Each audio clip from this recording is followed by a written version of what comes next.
How long do you let a steak from the fridge come up to temperature, and when do you salt it? Before cooking a steak, you're supposed to let it sit out at room temperature.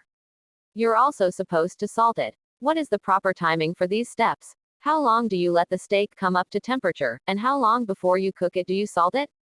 In this thread, see link 1. Lorenzo notes that steaks may end up raw in the center if you only leave them out for 10 to 15 minutes to come up to temperature. I recommend 30 minutes, but it will probably vary on what room temperature actually is for you. From Weber's Way to Grill, which recommends salting right when you take them out of the fridge, here's Mr. Purviance's take on why you should consider salting early.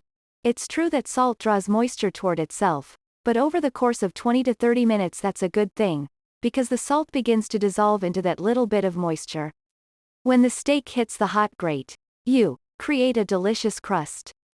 Any moisture you might lose is well worth the flavor of that crust. Kenji Alt has done experiments in the Food Lab. 7 Old Wives' Tales about cooking steak that need to go away. See link 1. And determined that bringing the steak to room temperature prior to cooking does not actually have any real effect. It turns out that even an hour or two on the counter makes little difference to the temperature in the center of the steak.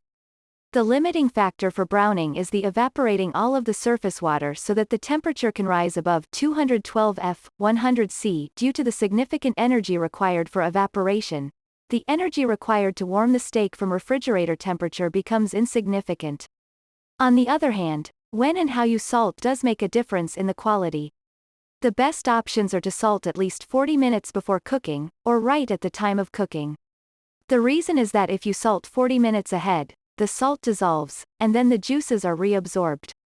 With less time, there is not time for reabsorption, so you would be better off waiting until the time of the cooking. Kenji's conclusion is, don't bother letting your steaks rest at room temperature. Rather, dry them very thoroughly on paper towels before searing.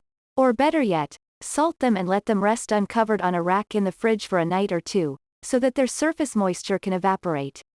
You'll get much more efficient browning that way.